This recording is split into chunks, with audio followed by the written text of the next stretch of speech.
Halo Sobat Learning Enthusiast, kali ini kita akan melanjutkan pembelajaran pemrograman kita ya.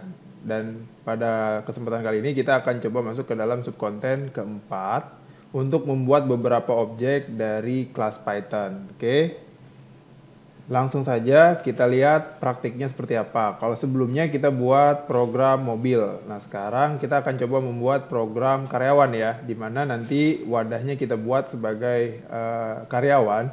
Lalu ada atribut ID yang kita gunakan. Nah, untuk membuat beberapa objek dari kelas Python ini, kita bisa buat seperti ini, teman-teman. Employee kelas 1, ya, employee 1 maksudnya, employee 2 yang diambil dari kelas karyawan. Sehingga nanti kita bisa mengakses atribut ini menggunakan employee 1 dan employee 2. Oke, jadi bisa lebih fleksibel begitu ya. Sekarang kita langsung aja masuk ke dalam Python-nya. Sebelumnya kita buat seperti ini ya teman-teman ya, di part 1 sebelumnya. Nah, sekarang kita akan coba hapus dulu. Kita bikin namanya kelas karyawan. Nah, di dalam kelas karyawan ini ada karyawan ID. Sebelumnya biasanya kita inisiasi nih, ya kan, dengan nilai string ataupun nilai integer. Nah, kali ini kita akan coba inisiasi dengan nilai 0 dulu ya. Nanti kita bisa lakukan changeable value. Nah, setelah itu kita buat kelas, kita buat atributnya, lalu kita panggil objeknya nih, karyawan 1 sama dengan diambil dari kelas karyawan. Lalu karyawan 2 kita bikin di sini diambil dari kelas karyawan. Untuk mengaksesnya, teman-teman bisa lakukan karyawan 1 misalnya di sini dot karyawan seperti ini gitu ya.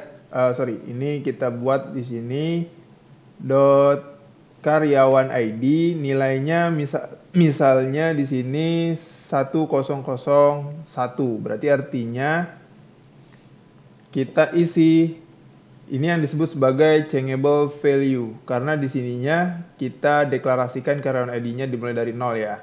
Nah, setelah itu kita bisa langsung cetak nih, teman-teman. Kita langsung cetak seperti ini. Kita panggil misalnya nip karyawan sama dengan di sini kita panggil karyawan 1 dot karyawan ID. Oke, teman-teman. Kalau sudah kita running, maka akan muncul di sini nip karyawan 1001. Begitu ya.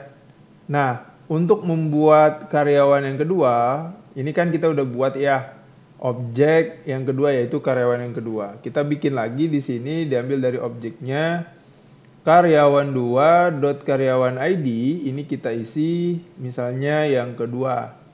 Ini kita print diambil dengan nilai filenya.